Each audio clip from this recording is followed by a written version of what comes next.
From my grandfather Verus I learned good morals and the government of my temper. From the reputation and remembrance of my father, modesty and a manly character. From my mother, piety and beneficence and abstinence, not only from evil deeds, but even from evil thoughts, and further, simplicity in my way of living, far removed from the habits of the rich. From my great-grandfather, not to have frequented public schools, and to have had good teachers at home, and to know that on such things a man should spend liberally. From my governor, to be neither of the green nor of the blue party at the games in the circus, nor a partisan either of the Parmularius or the Scutarius at the gladiators' fights. From him, too, I learned endurance of labor, and to want little, and to work with my own hands, and not to meddle with other people's affairs, and not to be ready to listen to slander. From Diognetus, not to busy myself about trifling things, and not to give credit to what was said by miracle workers and jugglers about incantations and the driving away of demons and such things, and not to breed quails for fighting, nor to give myself up passionately to such things, and to endure freedom of speech, and to have become intimate with philosophy, and to have been a hearer, first of Bacchius, then of Tandisus and Marcianus, and to have written dialogues in my youth, and to have desired a plank bed and skin, and whatever else of the kind belongs to the Grecian discipline. From Rusticus I received the impression that my character required improvement and discipline, and from him I learned not to be led astray to sophistic emulation, nor to writing on speculative matters, nor to delivering little hortatory orations, nor to showing myself off as a man who practices much discipline, or does benevolent acts in order to make a display, and to abstain from rhetoric, and poetry, and fine writing, and not to walk about in the house in my outdoor dress, nor to do other things of the kind, and to write my letters with simplicity, like the letter which Rusticus wrote from Sinuessa to my mother,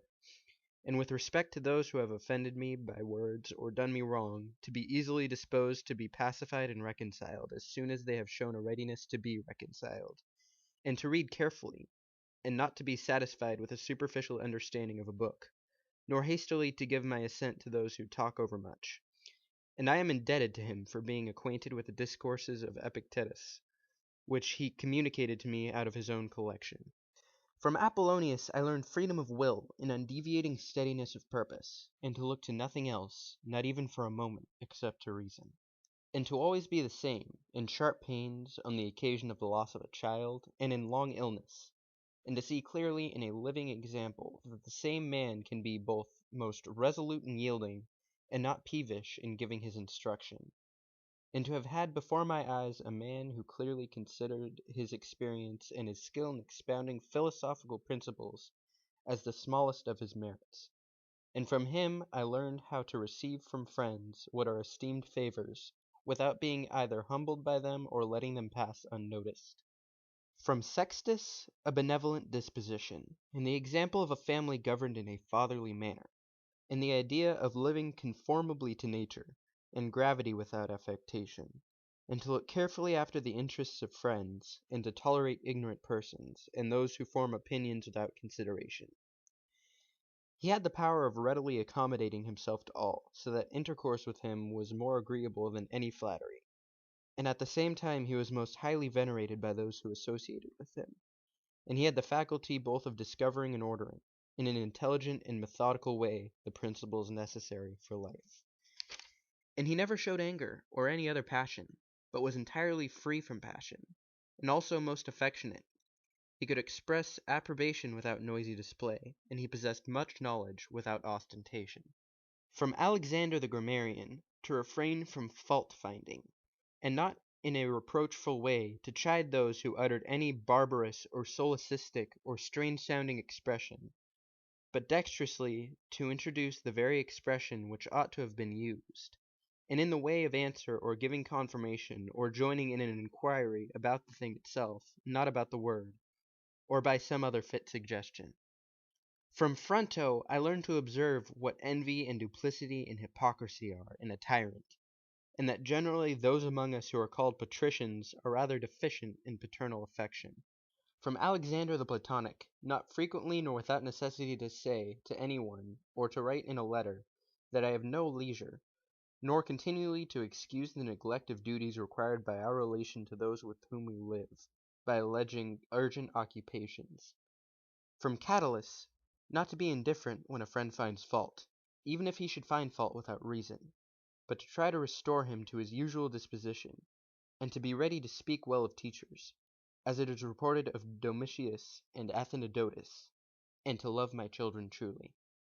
And from my brother Severus, to love my kin, and to love truth, and to love justice. And through him I learned to know Thrace, Helvidius, Cato, Dion, Brutus, and from him I received the idea of a polity in which there is the same law for all, a polity administered with regard to equal rights and equal freedom of speech, and the idea of a kingly government which respects most all of the freedom of the governed.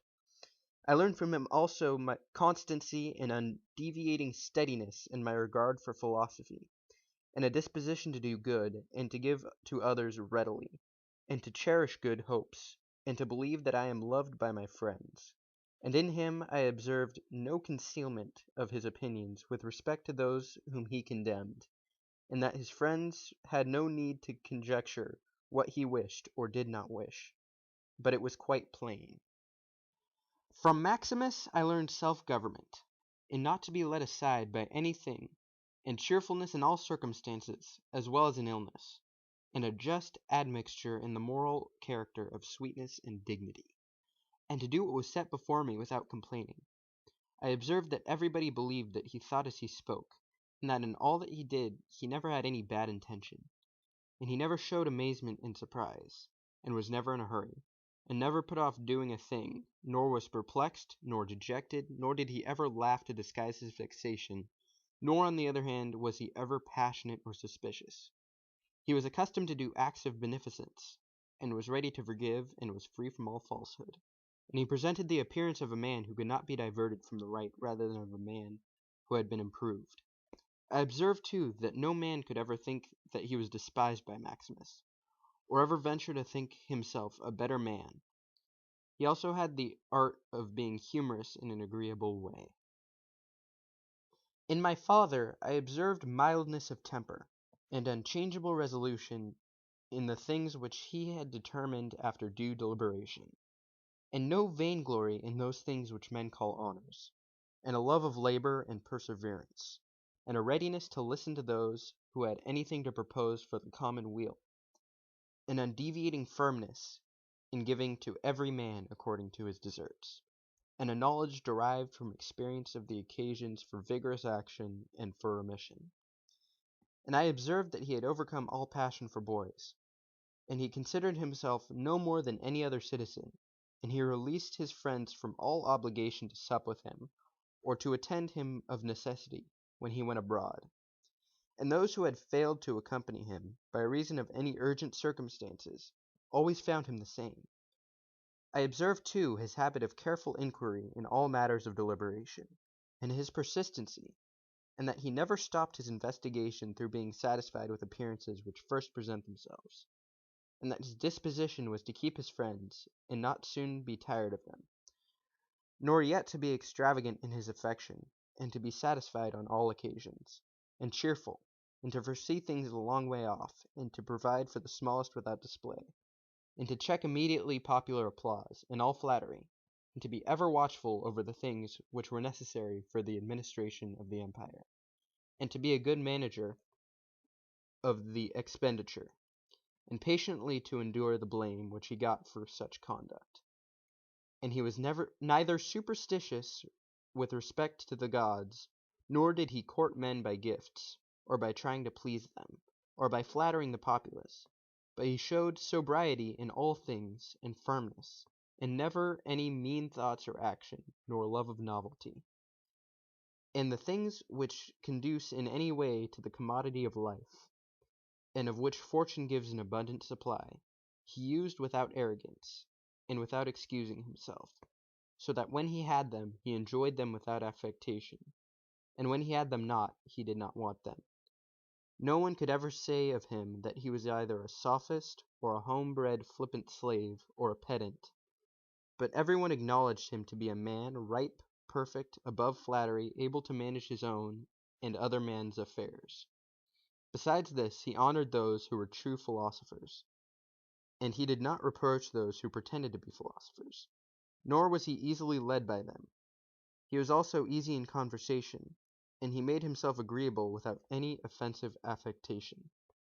He took reasonable care of his body's health, not as one who was greatly attached to life, nor out of regard to personal appearance, nor yet in a careless way, but so that, through his own attention, he very seldom stood in need of the physician's art, or of medicine, or external applications.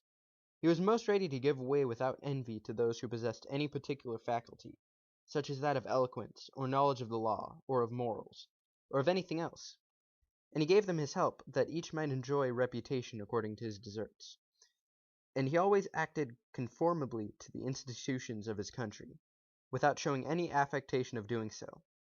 Further, he was not fond of change, nor unsteady, but he loved to stay in the same places, and to employ himself about the same things, and after his paroxysms of headache, he came immediately fresh and vigorous to his usual occupations. His secrets were not many, but very few and very rare,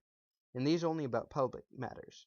and he showed prudence and economy in the exhibition of the public spectacles and the construction of public buildings, his donations to the people, and in such things, for he was a man who looked to what ought to be done, not to the reputation which is got by a man's acts. He did not take the bath at unseasonable hours. He was not fond of building houses, nor curious about what he ate, nor about the texture and color of his clothes, nor about the beauty of his slaves. His dress came from Lorium, his villa on the coast, and from Lanuvium generally. We know how he behaved to the toll collector at Tusculum, who asked his pardon, and such was all his behavior. There was in him nothing harsh, nor implacable, nor violent, nor, as one may say, anything carried to the sweating point. But he examined all things severally, as if he had an abundance of time, and without confusion, in an orderly way, vigorously and consistently. And that might be implied to him what is recorded of Socrates, that he was able both to abstain from and to enjoy those things which many are too weak to abstain from, and cannot enjoy without excess. But to be strong enough both to bear the one and to be sober in the other is the mark of a man who has a perfect and invincible soul, such as he showed in the illness of Maximus. To the gods I am indebted for having good grandfathers, good parents, a good sister, good teachers, good associates, good kinsmen, and friends, nearly everything good. Further, I owe it to the gods that I was not hurried into any offense against any of them, though I had a disposition which, if opportunity had offered, might have led me to do something of this kind. But through their favor there was never such a concurrence of circumstances as to put me to the trial. Further, I am thankful to the gods that I was no longer brought up with my grandfather's concubine, and that I preserved the flower of my youth, and that I did not make proof of my virility before the proper season, but even deferred the time. That I was subjected to a ruler and a father, who was able to take away all pride from me, and to bring me up to the knowledge that it is possible for a man to live in a palace without wanting either guards or embroidered dresses, or torches and statues, and such like show, but that it is in such a man's power to bring himself very near to the fashion of a private person, without being for this reason either meaner in thought, or more remiss in action, with respect to the things which must be done for the public interest in a manner that benefits a ruler. I thank the gods for giving me such a brother, who is able by his moral character to rouse me to vigilance over myself, and who, at the same time, pleased me by his respect and affection. That my children have not been stupid nor deformed in body, that I did not make more proficiency in rhetoric, poetry, and the other studies, in which I should perhaps have been completely engaged if I had seen that I was making progress in them, that I made haste to place those who brought me up in the station of honor, which they seemed to desire, without putting them off with hope of my doing it some time after, because they were still young, that I knew Apollonius, Rusticus, Maximus, that I received clear and frequent impressions about living according to nature, and what kind of a life that is, so that so far as depended on the gods and their gifts and help and inspirations, nothing hindered me from forthwith living according to nature, though I still fall short of it through my own fault, and through not observing the admonitions of the gods, and I must almost say their direct instructions, that my body has held out so long in such a kind of life, that I never touched either Benedicta or Theodotus, and that after falling into amatory passions I was cured. And though I was often out of humour with Rusticus, I never did anything of which I had occasion to repent. That though it was my mother's fate to die young, she spent the last years of her life with me. That whenever I wished to help any man in his need, or on any other occasion, I was never told that I had not the means of doing it, and that to myself the same necessity never happened, to receive anything from another. That I have had such a wife, so obedient and so affectionate, and so simple, that I had abundance of good masters for my children, and that remedies have been shown to me by dreams, both others and against blood-spitting and giddiness, and that when I had an inclination to philosophy, I did not fall into the hands of any sophist, and that I did not waste my time on writers of histories or the resolution of syllogisms, or occupy myself about the investigation of appearances in the heavens, for all these things require the help of the gods and fortune. Among the Quadi at Granua.